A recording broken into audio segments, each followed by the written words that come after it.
जिस धरती ते खड़े हैं, जिस सरजमीन ते खड़े हैं,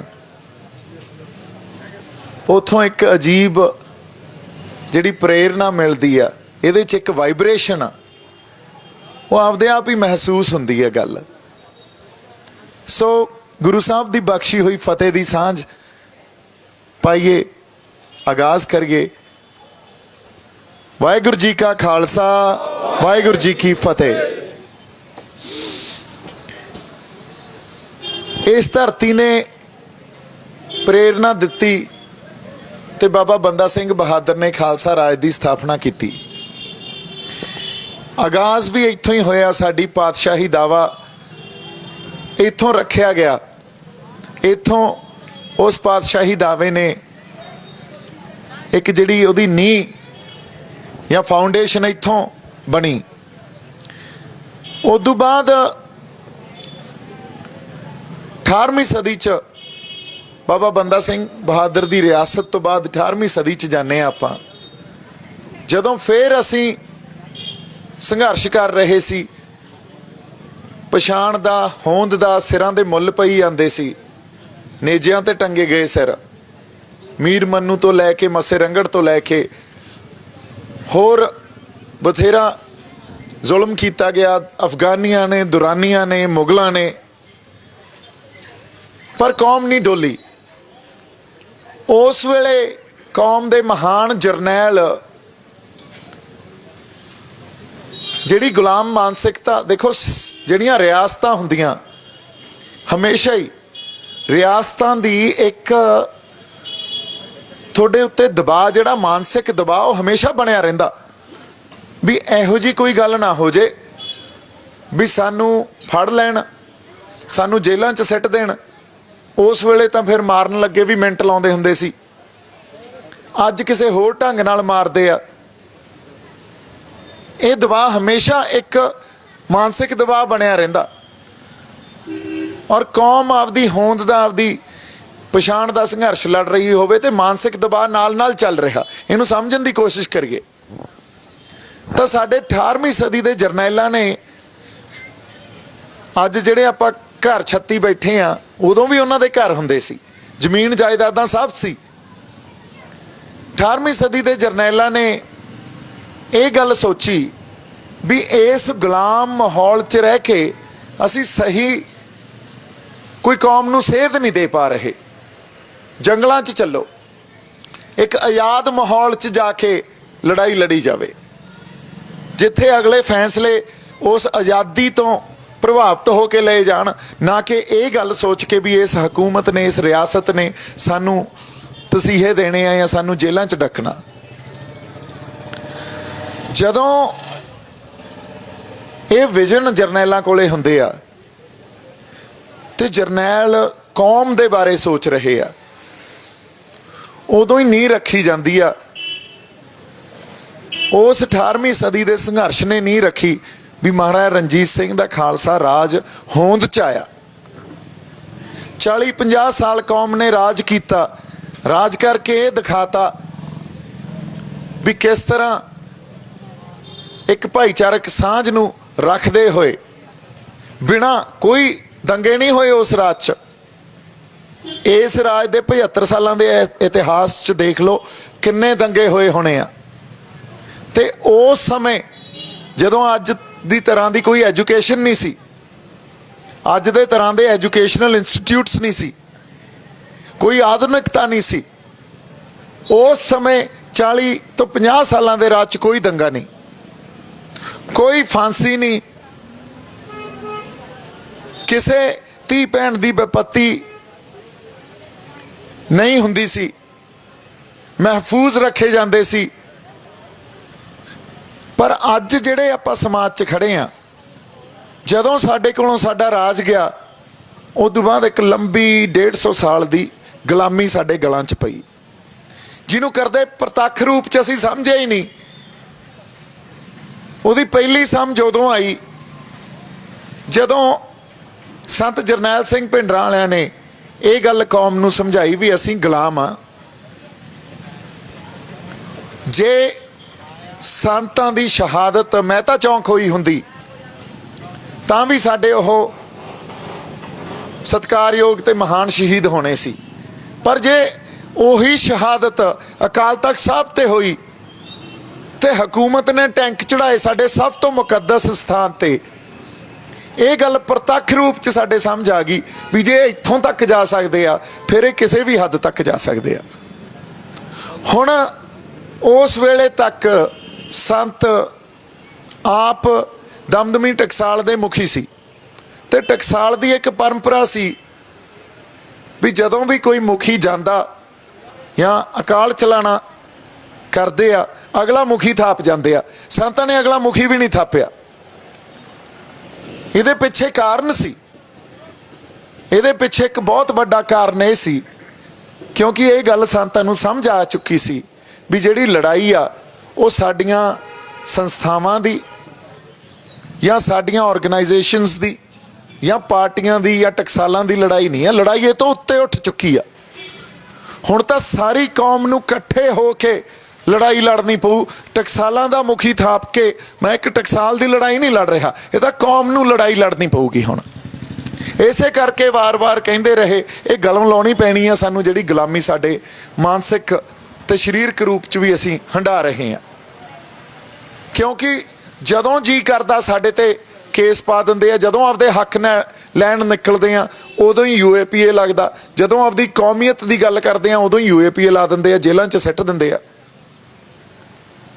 ਸੋ ਇਹ ਗੁਲਾਮੀ ਦੀਆਂ ਨਿਸ਼ਾਨੀਆਂ ਹੁੰਦੀਆਂ ਜਿੱਥੇ ਤੁਸੀਂ ਆਪਦੇ ਹੱਕਾਂ ਦੀ ਗੱਲ ਨਹੀਂ ਕਰ ਸਕਦੇ, ਪਰ ਸਰਹੱਦਾਂ ਤੇ ਜਾ ਕੇ ਜੇ ਤੁਸੀਂ ਲੜੋਗੇ ਫਿਰ ਤੁਹਾਨੂੰ ਦੇਸ਼ ਭਗਤ ਕਹਿਣਗੇ, ਜੇ ਆਪਦੇ ਹੱਕਾਂ ਲਈ ਲੜੋਗੇ ਤਾਂ ਫਿਰ ਤੁਹਾਨੂੰ ਦੇਸ਼ ਧਰੋਹੀ ਕਹਿਣਗੇ।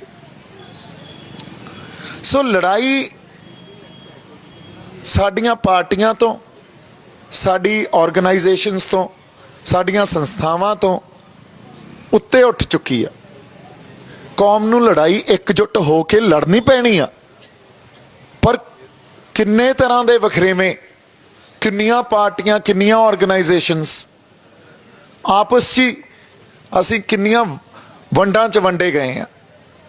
ਜਦੋਂ ਤੱਕ ਇਹ ਗੱਲ ਸਾਡੇ ਸਮਝ ਨਹੀਂ ਆਊਗੀ ਉਦੋਂ ਤੱਕ ਅਸੀਂ ਇਸ ਤਰ੍ਹਾਂ ਹੀ ਖੁਆਰ ਹੁੰਦੇ ਰਹਾਂਗੇ। ਜਦੋਂ ਤੱਕ ਸਾਨੂੰ ਇਹ ਨਹੀਂ ਸਮਝ ਆਊਗਾ ਵੀ ਜਿਹੜਾ ਦੁਸ਼ਮਣ ਆ ਉਹ ਵਾਕਈ ਰਾਵਣ ਵਾਂਗੂ ਉਹਦੇ 10 ਸਿਰ ਆ, ਕਦੇ ਉਹ ਕਾਂਗਰਸ ਦੇ ਰੂਪ 'ਚ ਆਉਂਦਾ, ਕਦੇ BJP ਦੇ ਰੂਪ 'ਚ ਆਉਂਦਾ, ਕਦੇ ਆਮ ਆਦਮੀ ਪਾਰਟੀ ਦੇ ਰੂਪ 'ਚ ਆਉਂਦਾ, ਕਦੇ ਸਾਡੇ 'ਚੋਂ ਹੀ ਸਾਡੇ ਬੰਦੇ ਉਸ ਰਾਵਣ ਦੇ ਇੱਕ ਸਿਰ ਨੂੰ ਰਿਪਰੈਜ਼ੈਂਟ ਕਰਦੇ ਆ। ਸਾਨੂੰ ਦੁਸ਼ਮਣ ਦੀ ਪਛਾਣ ਹੈ ਹੀ ਨਹੀਂ, ਸਾਨੂੰ ਦੁਸ਼ਮਣ ਦੀ ਪਛਾਣ ਕਰਨੀ ਪਊ ਤੇ ਸਾਨੂੰ ਆਪਦੇ ਜਰਨੈਲਾਂ ਦੀ ਵੀ ਪਛਾਣ ਕਰਨੀ ਪਊ। ਤੇ ਕੌਮ ਦੇ ਅੰਦਰ ਜਿਹੜੀਆਂ ਅੱਜ ਵਖਰੇਵੇਂ ਤੇ ਵੰਡਾਂ ਠੀਕ ਆ ਉਹ ਐਗਜ਼ਿਸਟ ਕਰ ਰਹੀਆਂ, ਪਰ ਉਹ ਤੋਂ ਉੱਤੇ ਉੱਠਣਾ ਪਊਗਾ। ਜੇ ਉਹ ਤੋਂ ਉੱਤੇ ਨਹੀਂ ਉੱਠੇ, ਹੁਣ ਇੱਕ ਇੱਥੇ ਆਪਾਂ ਐਗਜ਼ਾਮਪਲ ਅੱਜ ਦੀ ਜੋ ਪ੍ਰੈਜ਼ੈਂਟ ਸਿਚੁਏਸ਼ਨ 'ਚ ਦੇਖਦੇ ਆ ਉਹ ਇਹ ਆ ਵੀ ਜਦੋਂ ਬਾਦਲ ਸਾਹਿਬ ਸੈਂਟਰ ਦੇ ਨਾਲ ਚੱਲੇ, ਸੈਂਟਰ ਉਹਨਾਂ ਨੂੰ ਵਰਤਦਾ ਰਿਹਾ। ਇੱਕ ਸਮਾਂ ਇਹ ਆ ਗਿਆ ਸੈਂਟਰ ਨੂੰ ਇਹ ਲੱਗਿਆ ਵੀ ਇਹਨਾਂ ਨੂੰ ਹੁਣ ਖਤਮ ਕਰੋ, ਨਵੀਂ ਧਿਰ ਖੜੀ ਕਰਦੇ ਆ। ਉਹਨਾਂ ਤੋਂ ਪੰਥ ਵਿਰੋਧੀ ਕੰਮ ਕਰਾ ਕੇ ਉਹਨਾਂ ਨੂੰ ਹੀ ਖਤਮ ਕਰਾ ਗਏ। ਸੋ ਇਹਦੇ ਨਾਲ ਹੋਇਆ ਕੀ, ਉਹਨਾਂ ਨੂੰ ਤਾਂ ਖਤਮ ਕਰਾ ਗਏ ਪਰ ਪੰਥਕ ਸਪੇਸ ਜਿਹੜੀ ਪਈ ਸੀ ਜਿੱਥੇ ਮਾਨ ਸਾਹਿਬ ਨੂੰ ਇੱਕ ਕੋਨੇ 'ਚ ਧੱਕ ਕੇ ਲੈ ਗਏ ਸੀ। ਕਿਉਂਕਿ ਮਾਨ ਸਾਹਿਬ ਬੇਦਾਗ ਸ਼ਖਸੀਅਤ ਪਿਛਲੇ 40 ਸਾਲਾਂ ਤੋਂ ਸਾਡਾ ਸੰਘਰਸ਼ ਕਰ ਰਹੇ ਆ, ਪਰ ਸਾਡੇ ਅੱਗੇ ਉਹਨਾਂ ਨੇ ਕਦੇ ਪ੍ਰੈਜ਼ੈਂਟ ਹੀ ਨਹੀਂ ਕੀਤੇ। ਹਮੇਸ਼ਾ ਪ੍ਰੈਜ਼ੈਂਟ ਇਸ ਤਰ੍ਹਾਂ ਕਰਦੇ ਰਹੇ ਵੀ ਇਹਨੂੰ ਤਾਂ ਸਿਆਸਤ ਹੀ ਨਹੀਂ ਆਉਂਦੀ। ਜਿਵੇਂ ਉਹਨਾਂ ਨੂੰ ਸਾਰਿਆਂ ਨੂੰ ਸਿਆਸਤ ਆਉਂਦੀ ਹੈ ਤੇ ਮਾਨ ਸਾਹਿਬ ਨੂੰ ਨਹੀਂ ਆਉਂਦੀ।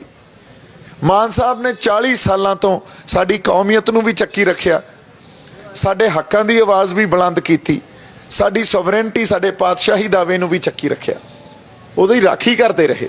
ਪਰ ਸਾਡੀ ਪਛਾਣ 'ਚ ਇਹ ਗੱਲ ਨਹੀਂ ਆਈ, ਸਾਡੀ ਸਮਝ 'ਚ ਇਹ ਗੱਲ ਨਹੀਂ ਆਈ। ਫਿਰ ਜਿਹੜੀ ਪੰਥਕ ਧਿਰ ਇੱਥੇ ਰਾਜ ਕਰਦੀ ਰਹੀ ਉਹਨਾਂ ਨੂੰ ਪੰਥ ਦੇ ਖਿਲਾਫ ਵਰਤ ਕੇ ਉਹਨਾਂ ਨੂੰ ਖਤਮ ਕਰਤਾ। ਜੇ ਉਹ ਖਤਮ ਹੋਏ ਇਹਦਾ ਮਤਲਬ ਉਹ ਸਪੇਸ, ਉਹ ਜਗ੍ਹਾ ਖਾਲੀ ਹੋਈ ਤੇ ਅੱਜ ਉਹ ਜਗ੍ਹਾ ਜਿਹੜੀ ਖਾਲੀ ਹੋ ਗਈ ਆ ਉਹਨੂੰ ਕੋਈ ਪੰਥਕ ਧਿਰ ਭਰੂਗੀ ਜਾਂ ਸਰਕਾਰ ਦੀ ਕੋਈ ਧਿਰ ਭਰੂਗੀ। ਇਹ ਸਪੇਸ ਤਾਂ ਭਰੀ ਜਾਣੀ ਆ। ਹੁਣ ਸਰਕਾਰ ਦਾ ਦਮ ਇਹ ਲੱਗਿਆ ਹੋਇਆ ਵੀ ਸਾਡੀ ਧਿਰ ਉਸ ਸਪੇਸ ਨੂੰ ਭਰੇ, ਤਾਂ ਉਹਨਾਂ ਨੇ ਇੱਕ ਆਮ ਆਦਮੀ ਪਾਰਟੀ ਜਿਹੜੇ ਹੱਥਾਂ 'ਚ ਝਾੜੂ ਜੇ ਲੈ ਕੇ ਆ ਗਲੀਆਂ ਨਾਲੀਆਂ ਸਿੰਬਰੀ ਜਾਂਦੇ ਆ, ਸਾਨੂੰ ਤਾਂ ਸਾਡੇ ਗੁਰੂ ਨੇ ਖਾਸ ਬਣਾਇਆ, ਅਸੀਂ ਆਮ ਨਹੀਂ ਆ। ਜਦੋਂ ਇਹ ਪੰਥ ਸਾਜਿਆ ਗਿਆ ਉਹ ਬੜਾ ਖਾਸ ਵਰਤਾਰਾ ਸੀ, ਉਹ ਆਮ ਵਰਤਾਰਾ ਨਹੀਂ ਸੀ।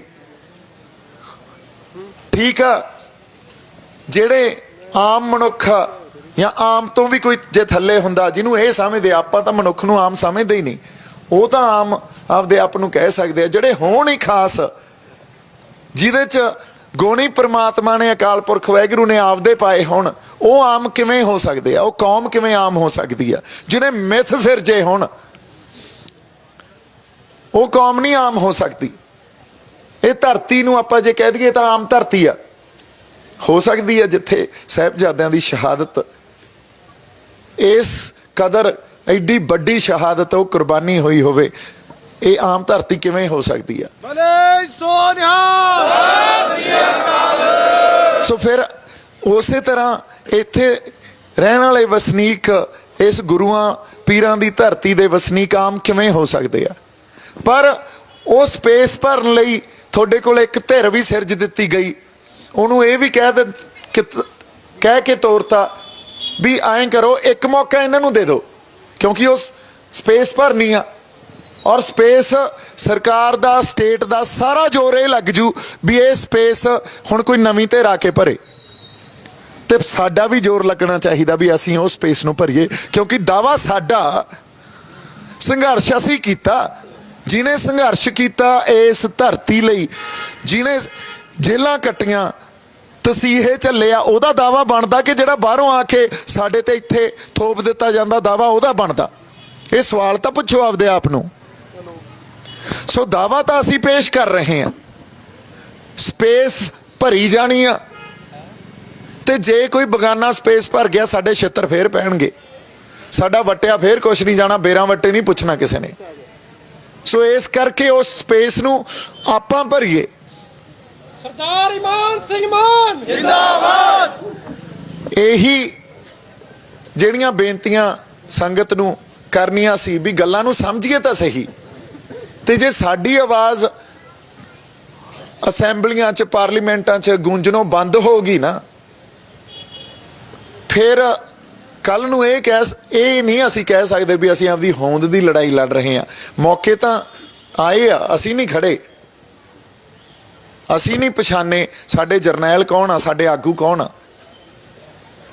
ਔਰ ਇੱਕ ਹੋਰ ਗੱਲ ਆ, ਕਈ ਤਰ੍ਹਾਂ ਇਹ ਆ ਜਿਹੜੀਆਂ ਇਹ ਸੋਚਦੀਆਂ ਵੀ ਵੋਟਾਂ ਸਾਡਾ ਇਹਦੇ ਨਾਲ ਕੁਝ ਸੁਧਰ ਨਹੀਂ ਸਕਦਾ, ਪਰ ਅੱਜ ਲੋੜ ਇਹ ਆ ਵੀ ਪੰਥਕ ਧਿਰਾਂ ਜਿਹੜੀ ਵੋਟ 'ਚ ਸਾਡੀ, ਵੋਟ ਪੋਲੀਟਿਕਸ 'ਚ ਸਾਡੀ ਨੁਮਾਇੰਦਗੀ ਕਰ ਰਹੀ ਆ, ਉਹਨੂੰ ਇਕੱਠੇ ਹੋ ਕੇ ਸਾਥ ਦੇਣ, ਤੇ ਵੋਟ ਪੋਲੀਟਿਕਸ ਵਾਲੀ ਧਿਰ ਜਿਹੜੀ ਸੰਘਰਸ਼ ਕਰ ਰਹੇ ਆ ਸਮਾਜਿਕ ਲੈਵਲ ਤੇ, ਉਹ ਉਹਨਾਂ ਦਾ ਸਾਥ ਦੇਣ। ਆਪਸ 'ਚ ਕੋਆਰਡੀਨੇਸ਼ਨ ਤਾਂ ਬਣਾ ਕੇ ਚੱਲੀਏ। ਜੇ ਹੁਣ ਵੀ ਵਖਰੇਵੇਂ ਤੇ ਅੱਡ ਤੁਰੇ ਫਿਰਦੇ ਰਹੇ, ਫਿਰ ਜਿਹੜੀਆਂ ਸ਼ਹਾਦਤਾਂ ਹੋਈਆਂ ਪਿੱਛੇ, ਉਹ ਸਾਰੀਆਂ ਖੂਹ ਖਾਤੇ 'ਚ ਪਾ ਦਾਂਗੇ ਅਸੀਂ। ਫਿਰ ਸਾਡੀ ਜ਼ਮੀਰ ਤੇ ਅਸੀਂ ਬੇਗੈਰਤ ਹੋ ਜਾਾਂਗੇ, ਗੁਰੂ ਵਾਲੇ ਪਾਸੇ ਮੂੰਹ ਨਹੀਂ ਰਹਿਣਾ। ਇੱਕ ਵਾਰੀ ਜੇ ਮੂੰਹ ਗੁਰੂ ਵਾਲੇ ਪਾਸੇ ਕਰਕੇ ਤੁਰਾਂਗੇ ਤਾਂ ਫਿਰ ਸਾਡੇ ਗੱਲ ਵੀ ਸਮਝ 'ਚ ਆ ਜੂ ਵੀ ਅਸੀਂ ਲੜਾਈ ਕੀ ਲੜ ਰਹੇ ਹਾਂ। ਸੋ ਲੜਾਈ ਫਸਲਾਂ ਦੀ ਨਹੀਂ ਸੀ, ਨਸਲਾਂ ਦੀ ਲੜਾਈ ਆ ਇੱਥੇ। ਜੇ ਗੁਰੂ ਨੇ ਵੀ ਇਹ ਗੱਲ ਸੋਚੀ ਹੁੰਦੀ ਵੀ ਲੜਾਈ ਫਸਲਾਂ ਦੀ ਆ, ਉਸ ਵੇਲੇ ਉਹਦੀ ਬਾਦਸ਼ਾਹਤ ਦੀ ਆ, ਜੇ ਪਰਿਵਾਰ ਨਾ ਵਾਰਿਆ ਹੁੰਦਾ ਤਾਂ ਕੌਮ ਨਹੀਂ ਬਚਦੀ ਸੀ। ਫਿਰ ਪਰਿਵਾਰ ਵਾਰ ਕੇ ਹੀ ਕੌਮ ਬਚੀ ਆ, ਤੇ ਜੇ ਅੱਜ ਕੌਮ ਖੜੀ ਆ, ਸਾਡਾ ਵੀ ਤਾਂ ਕੋਈ ਫਰਜ਼ ਆ ਨਾ। ਸੋ ਇਸ ਕਰਕੇ ਨਾ ਤਾਂ ਅਸੀਂ ਬੇਗੈਰਤ ਹਾਂ, ਨਾ ਅਸੀਂ ਉਹਨਾਂ ਚੋਂ ਆ ਜਿਨ੍ਹਾਂ ਦੀਆਂ ਜ਼ਮੀਰਾਂ ਨਹੀਂ ਜਾਗਦੀਆਂ। ਸੋ ਆਪਦੇ ਅੰਦਰ ਹਲੂਣਾ ਦਿਓ, ਇਹ ਪਛਾਣੀਏ ਵੀ ਸਾਡਾ ਕੌਣ ਆ ਤੇ ਸਾਡਾ ਦੁਸ਼ਮਣ ਕੌਣ ਆ। ਹੁਣ ਤਾਂ ਪਛਾਣ ਹੋਣੀ ਚਾਹੀਦੀ ਆ। ਕਿਸਾਨੀ ਸੰਘਰਸ਼ ਤੋਂ ਬਾਅਦ ਤਾਂ ਇਹ ਪਛਾਣ ਸਾਨੂੰ ਹੋਣੀ ਚਾਹੀਦੀ ਹੈ। ਜੇ ਹਜੇ ਵੀ ਪਛਾਣ ਨਹੀਂ ਹੋਈ ਤਾਂ ਫਿਰ ਖਤਾ ਖਾਂਦੇ ਰਹਾਂਗੇ। ਇਸ ਕਰਕੇ ਇੱਕੋ ਹੀ ਇੱਕ ਆਗੂ ਜੋ ਬੇਦਾਗ ਸਾਡੇ ਲਈ ਲੜਦਾ ਰਿਹਾ, ਸਾਡੀ ਕੌਮੀਅਤ ਲਈ ਲੜਦਾ ਰਿਹਾ, ਸਾਡੇ ਲਈ ਸੰਘਰਸ਼ ਕਰਦਾ ਰਿਹਾ, ਸਰਦਾਰ ਸਿਮਰਨਜੀਤ ਸਿੰਘ ਮਾਨ। ਇਹ ਤੋਂ ਇਲਾਵਾ ਮੈਨੂੰ ਤਾਂ ਨਹੀਂ ਕੋਈ ਦਿੰਦਾ। ਇੱਕ ਬੰਦੇ ਦੇ ਨਾਲ ਤੁਰ ਕੇ ਇਹ ਤਾਂ ਕਹਿ ਸਕਦੇ ਹਾਂ ਸਾਡਾ ਆਗੂ ਬੇਦਾਗ ਹੈ। ਸਾਡੀ ਆਵਾਜ਼ ਬਣ ਕੇ ਅਸੈਂਬਲੀ 'ਚ, ਪਾਰਲੀਮੈਂਟ 'ਚ ਉੱਥੇ ਗੂੰਜੂਗਾ। ਕੋਈ ਨਹੀਂ, ਹੌਲੀ ਹੌਲੀ ਉਹ ਕਿਲੇ ਵੀ ਅਸੀਂ ਫਤਿਹ ਕਰ ਲਾਂਗੇ। ਸੋ ਇਸ ਲਈ ਬੇਨਤੀ ਹੈ ਸੰਗਤ ਨੂੰ, ਪਰਿਵਾਰਕ ਤੌਰ ਤੇ ਸਾਥ ਦਿਓ। ਸਾਨੂੰ ਇਹ ਨਾ ਕਹਿਣਾ ਪਵੇ ਸਰਦਾਰ ਇਮਾਨ ਸਿੰਘ ਮਾਨ ਨੂੰ ਜਾਂ ਸਰਦਾਰ ਸਿਮਰਨਜੀਤ ਸਿੰਘ ਮਾਨ ਨੂੰ ਵੀ ਅਸੀਂ ਵੋਟਾਂ ਮੰਗਣ ਆਏ ਆ। ਇਹ ਤਾਂ ਸਾਡਾ ਫਰਜ਼ ਹੈ। ਇਹਨਾਂ ਨੂੰ ਕਹੀਏ ਸਰਦਾਰ ਜੀ ਤੁਸੀਂ ਬੇਫਿਕਰ ਰਹੋ, ਸਾਡਾ ਹੀ ਕੌਮੀਅਤ ਦੀ ਸਾਂਝ ਆ, ਸਾਡੀ ਕੌਮੀ ਸਾਂਝ ਆ, ਸਾਡਾ ਪਰਿਵਾਰਕ ਫਰਜ਼ ਆ ਵੀ ਅਸੀਂ ਤੁਹਾਡੇ ਨਾਲ ਹੀ ਆ। ਇੱਕ ਵਾਰੀ ਆਪਦੀ ਧਿਰ ਪੈਦਾ ਕਰੀਏ, ਪੰਜਾਬ ਦੀ ਸਿਆਸਤ ਸਿਰਜੀਏ ਤੇ ਉਹ ਸਪੇਸ ਜਿਹੜੀ ਖਾਲੀ ਹੋਈ ਆ, ਉਹ ਵੈਕਿਊਮ ਜਿਹੜਾ ਕ੍ਰੀਏਟ ਹੋਇਆ ਉਹਨੂੰ ਭਰੀਏ। ਨਹੀਂ ਤਾਂ ਉਹ ਬਗਾਨੇ ਭਰ ਜਾਣਗੇ, ਸਾਡੇ ਹੱਥ ਪੱਲੇ ਫੇਰ ਕੁਛ ਨਹੀਂ ਪੈਣਾ। ਇੰਨੀਆਂ ਕੁ ਗੱਲਾਂ ਆਪਾਂ ਕਰਨੀਆਂ ਸੀ। ਮੇਰੇ ਵੱਲੋਂ ਬਹੁਤ ਸਾਰਾ ਪਿਆਰ ਤੇ ਸਤਿਕਾਰ। ਜਿਉਂਦੇ ਵਾਸਤੇ ਰਹੋ। ਵਾਹਿਗੁਰੂ ਜੀ ਕਾ ਖਾਲਸਾ, ਵਾਹਿਗੁਰੂ ਜੀ ਕੀ ਫਤਿਹ।